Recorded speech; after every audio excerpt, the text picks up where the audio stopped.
So the question is called 3 in 1. So here we need to use a single array to implement 3 stacks in one array. So we have an array like this, so we have to implement 3 stacks by using this array. So as you remember, when we are creating a stack using array, we were allocating all cells for only one stack over here. But in this case, the question says that we have to use this array over here to create 3 stacks in this case. So we can solve this problem in various ways, but here I will show you how to solve it with a fixed division approach. So here we can divide this array into 3 equal parts and allow the individual stack to grow in that limited space over here. So as you can see in our array over here, we have 9 cells. So this means that if I create 3 stacks over here, in each stack we will have 3 cells. So if I divide it like this, so the first stack's elements will be located in these cells over here, which are 0, 1, and 2. And the second stack will be located in these cells over here, and the third stack will be located in these cells over here, which are located at the index of 6, 7, and 8. So how can we divide this array to get 3 equal parts? So as I mentioned here, I'm going to show you the fixed division approach. Now in our case, in stack 1 we will have these indexes, in stack 2 we will have these indexes, and in stack 3 we will have these indexes, which are 6, 7, and 8. Now we have 9 elements in this case. So if the number of cells in our array over here is n, so we can divide this array equally like this. So here, if I divide n by 3, in this case where you see the square brackets, it means that this element is included. When you see a simple bracket over here, it means that this element is not included. So in our case, n is 9. So if I divide n by 3, I'm getting 3. This means that the index of 3 will not be included, so we are including only 0, 1, and 2. Then for the second stack, we can write our equation like this. So this one, in this case, n divided by 3 is included over here. So as you see, I have provided over here square brackets, but this part will not be included. In this case, we are multiplying n by 2 and dividing by 3. So in our case, n is 9. So 9 multiplied by 2 is 18. So 18 divided by 3 is 6. So as you can see, I have put over here simple square over here. So this means that the index of 6 is not included over here. So as you can see, in the second stack, it starts from the index of 3 and it continues until index of 6. So 6 is not included. The last element in this stack is index of 5. Now, finally, for the last stack, we can write equation like this. So in this case, so 2 multiplied by n divided by 3 is included and until the n. So we know that the number of elements in this case is 9, but the last index is 8. Because here the index starts from 0, so that's why the last index is 8. So the n itself is not included over here because n is 9, so we don't have an index of 9 in this case. So with this, by using this logic over here, we can divide this array into 3 parts and we can implement all 3 stacks in this array over here. So now let's see how this is working in practice. So I'm going to implement one class in which we can use all operations that we have discussed in stack section for these 3 stacks over here. So let's head over to Java. Now here I'm going to create 3-in-1 class to implement 3 stacks in one array over here. So I'm going to create a new file which is called 3in1.java. Now inside this file I'm going to declare our class like this. So public class 3in1. So in this class we are going to implement all methods that we are going to implement for these 3 stacks over here. So here the first variable that I'm going to create, in this case I'm going to create number of stacks. So as we mentioned before, the number of stacks should be this 3. So this is going to be private variable, so I'm going to create it like this, private int. So number of stacks will be 3 because in our question it says that the number of stacks is 3. So this is by default is 3. Now the second variable that I'm going to create over here is going to be the stack capacity. So first we need to identify how many elements we will have in each stack. So in this case, it's going to be like this, private int stack capacity. So based on this stack capacity, we are going to identify the number of elements in our array. Because in each stack, for example, if we have 3 stacks over here, and in each stack we have 3 elements, so in our array we must have 9 cells because 3 multiplied 3 is 9. Now the next thing that I'm going to create over here will be the type of integer values. So this is the array in which we will keep our stack elements value. Now the next thing that I'm going to do, I'm going to create one more variable over here which will be the type of integer array, and here is going to keep the sizes of each array in this case. So in this array we are going to keep the sizes The first thing that I'm going to do, I need to create constructor over here, which will initialize the array in the memory. So the constructor will be like this, public 3 in 1. So as a parameter, it's going to take the stack size. So stack size. So we need to identify how many elements will be in one stack.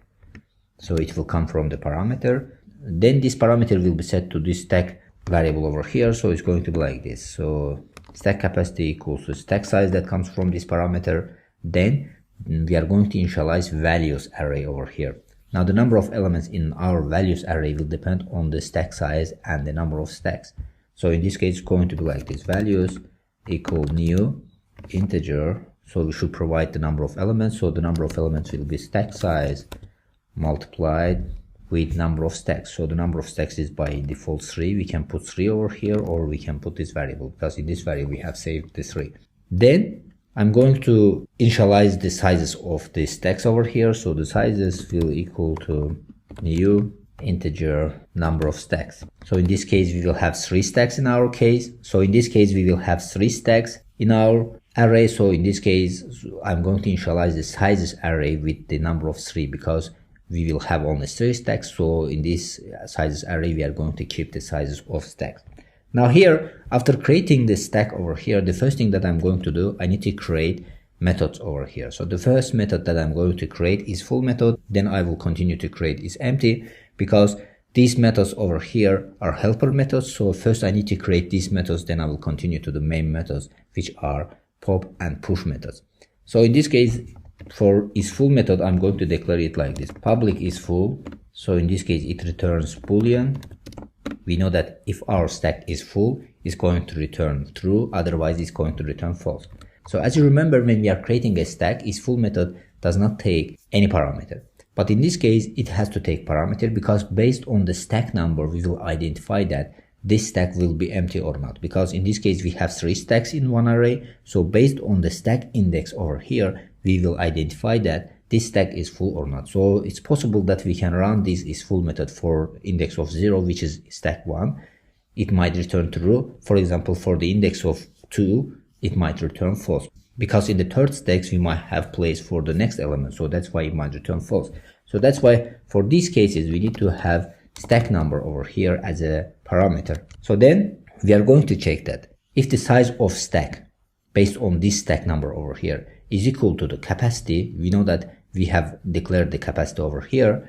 In this case, it means that this stack is full, so we can return false, otherwise we are going to return true. So here it's going to be like this. If we are taking the size from the sizes array over here, so in the sizes array, we have the sizes of stacks. So if the size of the index that comes from the parameter stack number is equal to the capacity of the stack, so for example, the capacity of stack is declared as a 3 and the size of stack is 2. So in this case, this is not full, but if both of them is 3, in this case, this is full. So in this case, I'm going to return true. Otherwise, in all cases, we are going to return false. So this means that we have still cells in our stacks over here.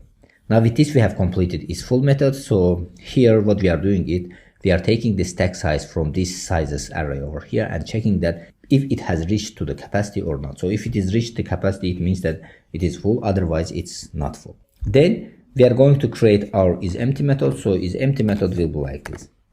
So once again, we are going to check that based on this size array over here. If the size of any stack over here is equal to 0, it means that we don't have any element in this case, because when we are initializing this sizes array over here, by default, all cells holds the value of 0. So in this case, if it is 0, it means that it's empty, otherwise it's not empty. So the method will be like this. Public boolean is empty. So one more time, as a parameter, is going to take stack number, because in this case, as I mentioned before, we are going to check based on the stack index. So one stack might be empty, another one might not be empty. So that's why we have to check based on the stack index over here. So if sizes stack number as an index is equal to 0, it means that this stack is empty. So in this case, we are returning true. Otherwise, we are going to return false. So here, one more time, I want to mention that this stack number is the index of the stack. So if you have 3 stacks over here, the index of last stack is 2.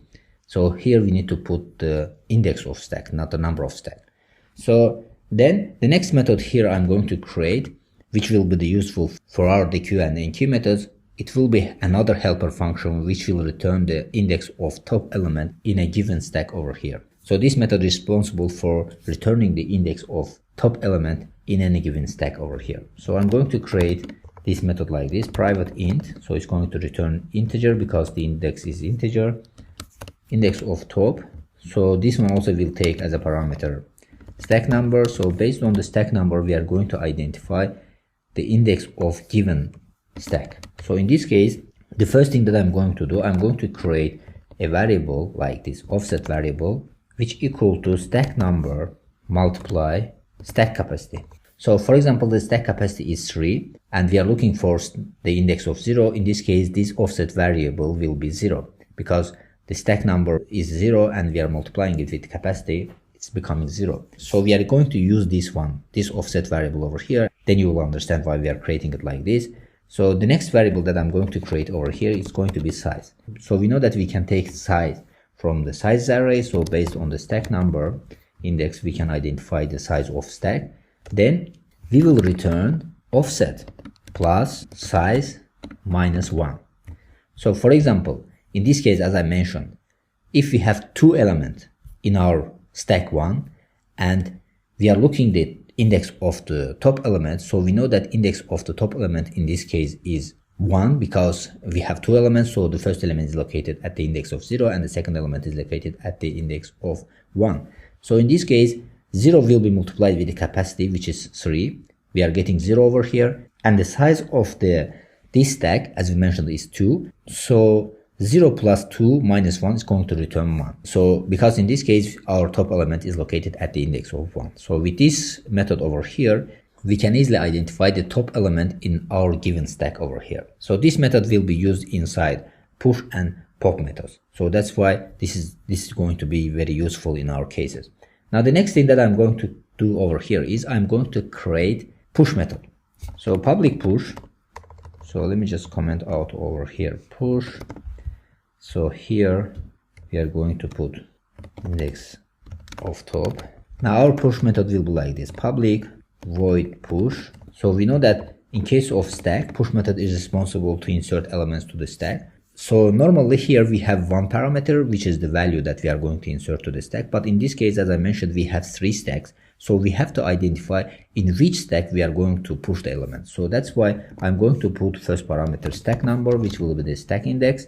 And the second parameter will be the value that we want to insert to this stack over here. So then the first thing we are going to check, if this stack is full, then in this case we are going to return saying that stack is full. Otherwise we are going to continue to implement the operations over here. So we know that isFull method takes a parameter stack number. So the stack number comes from this parameter. So with this stack number that comes from the parameter, we can identify that if a given stack is full or not. So we are going to write if condition like this. If is full with the parameter that comes from the stack number. So in this case, the stack is full, so we cannot insert any element. So here I'm going to return to the console saying that println the stack is full. So in this case, we cannot continue our operation. Otherwise, in the else condition, we are going to insert this element to this stack over here. So how can we insert this? So the first thing that we are going to do, we are going to increase the size of given stack. Then after increasing the size, the index of top element will be changed because in this case we are finding the index of top element based on the size. Then we are going to assign to this value over here. So it's going to be like this. So sizes based on the stack number, we are going to increase it by 1. Then we are going to assign the value which is located at the top index of this stack over here. So we are going to update value cells. In this case, we are going to call index of top of this given stack over here will be set to value. So with this, we have successfully inserted an element to this stack over here. So let's say in our first stack, we have only 2 elements and the stack capacity is 3. So by increasing stack size by 1, we are taking the top of this stack to the index of 2 because before it was 1, then by adding 1, we are making it 2. So based on index of top of this stack over here, we are updating the value to this cell over here. So with this, we have successfully inserted an element to the given stack over here. Now the next method that we are going to implement is pop method. So we know that in case of stack, the pop method is responsible to return the top element from the stack and removing that element from the stack over here. So in this case, I'm going to declare it like this: public int pop. So as a parameter, this one also will take the stack number because we are going to pop elements from a given stack. Then the first thing that we are going to check if this stack is empty or not. So if this stack is empty, we are going to return -1 and saying that this stack is empty. So we cannot pop out any element from this stack over here. So it's going to be like this: if is empty for the parameter of stack number, then in this case we are printing out to the console saying that the stack is empty. Then we are returning -1 in this case. Now in the else condition, we are going to implement the logic for popping out element from a given stack over here. Now the first thing that I'm going to do over here, I'm going to create a variable which will be the top index. So this will take the index of top of this given stack over here. So I'm going to call index of top method based on this stack over here. So we know that index of top method returns the top index of a given stack. Then the next thing that we are going to do, we are going to take the value that is located at the top of this stack over here. So I'm going to create a new value which will be the return of this method over here. So values that comes from the top index. Now we know that at the top index, this stack's top element is located. Then we are going to set this cell's value to 0 because in this case we have to delete this one from the memory. So in this case it's going to equal to 0. So when it is 0, it means that we don't have an element in this cell over here. Now the next thing, we know that it's obvious that if we are popping an element from the stacks, so we have to decrease the size of stacks. So we have to update the sizes array based on the stack number over here. So it's going to be decreased by 1. Then at the end, we are going to return the value that we are removing from this stack. So this value is located at value variable over here. So we are returning value over here. So with this, we have successfully implemented our pop method. So basically what we are doing over here is first we are checking that if stack is empty or not. So if it is empty, we are returning the message that it's empty. Otherwise, we are going to find the top index of this stack. And based on this index, we are taking the value from the values array. Then we are setting this value to 0 and we are decreasing the stack size by 1 and we are returning this value to the console. Now the last method that we are going to implement over here, we know that in case of stacks, we have pick method. So pick method is responsible just returning of the top element from the stack, but it's not removing that element from the stack. So in this case, pick method will be like this. So public int, so this one also will return the integer variable because our stack is the type of integer. So this one also will take as a parameter stack number because we have 3 stacks over here. So we need to identify for which stack we are calling this pick method. So the first thing that I'm going to do, I'm going to call is empty method. So this part of the code will be the same as pop method. So I'm just going to copy it from here and pass it over here. But in the else condition, in case of pop method, we were removing that element from the stack. But in this case, we are not removing it. We are just returning the value of the top of given stack. So in this case, it's going to be like this: values index of top of given stack. So stack now. So with this, we are finding top index of this stack. So based on that one, we are returning value from this values array over here. So with this, we have successfully implemented pick method in this case. Now after implementation, now let's see how this method works in practice. So here inside this main method, I'm going to create an instance of this 3-in-1 class. So it's going to be like this: 3-in-1. So I'm going to create new stacks is equal to new 3-in-1. So we are going to set each stack size to 3. So in this case, we have 3 stacks. So the size of array in this case will be 9.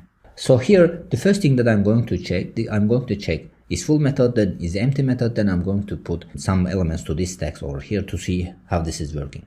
So here, I'm going to call first is full method. So based on this one, I will put something like this: new stacks is full. So for example, I'm going to check the first stack. So the index of first stack is 0. So I need to create a variable over here, which will take the return of this stack to print out to the console. So it's going to be the type of Boolean because its full method returns Boolean variable. So it's going to be result is equal to like this. Then I'm going to print out this result to the console. So system out print. So let's print out this result to the console to see how this is working. So if I run our code, now in this case it says that the first stack over here is not full, so that's why it's returning false over here. Now if I put, for example, so for the last stack over here, the index of 2 is going to return false in this case as well. So as you see, it returns false in this case as well. So our isFull method works the way that we want. Now let's continue to check isEmpty method. So instead of isFull method, I'm going to put here isEmpty. Now we know that all stacks over here is empty, so it should return true in this case as well. So if I run our code, for example, we are checking for the stack number 3, which is located at the index of 2. So in this case, you see that it returns true. So if I run it, for example, for first stack over here, in this case also it's going to return true. Now you see that in this case, it returns also true. So this means that all stacks over here are empty. Now what I'm going to do, I'm going to push some elements to these stacks over here. Then I'm going to call pop and pick methods to check that if these elements are pushed over here or not. So first I'm going to push elements to the first stack over here. So I'm going to call new stacks like this. Then I'm going to call push method. For example, with the index of 0, I'm going to put 1. Then I'm just going to copy this code from here, pass it several times. So second element will also be inserted to the first stack. So then I'm going to insert, for example, to the second stack, the value of 4, for example. Then I'm going to insert one more time to the second stack, the value of 5. Then I'm going to insert to the third stack the value of, for example, 8 in this case. Now after doing so I'm going to change this result type to the integer. So here I'm going to call pop method. So for example, I'm going to call pop method from the first stack over here. Now you see that in the first stack we have inserted 2 elements, so the top element is 2. So in this case it should return 2. So if I run it, you'll see that in this case it returns 2. Now after pop method over here, if I run, for example, pick method for this stack over here, the first stack, in this case it should return the 1, because in this case top element is removed from the stack, so that's why it's going to return 1 in this case. So I'm just going to copy this code from here and paste it over here. Instead of result, I'm going to put result 1, and instead of pop I'm going to call pick method. So if I call pick method over here, you see that first it's going to return 2, then it's going to return 1, because 2 is removed from the stack and the next top element in the first stack is 1. So everything works perfect. Now if I change the index of this 0 to 1 and for pick method also to 1, run our code, you'll see that the top element in the second stack is 5. So first it's going to return 5, then the next element is 4. So after removing 5, it's returning 4 over here. So if I do the same operation for the last stack over here, for example, if I put over here 2 and here also 2, in this case you'll see that first it's going to return 8 because we have only one element in the third stack. So then it's going to say that the stack is empty. So if I run our code, you see that first it returns 8, so which is this element, top element in our third stack. Then it says that the stack is empty and it's turning -1 in this case. So everything works the way that we want. So with this we have completed this lecture. So in this lecture we have created 3 stacks using one array over here. Then we have implemented all methods for the stack for these 3 stacks over here based on the stack number parameter, which takes as the index of these stacks over here. Now hopefully everything clear about this question. So this was one of the questions that asked by famous companies during the interviews. So with this solution I hope everything is clear about this question. So see you in the next question.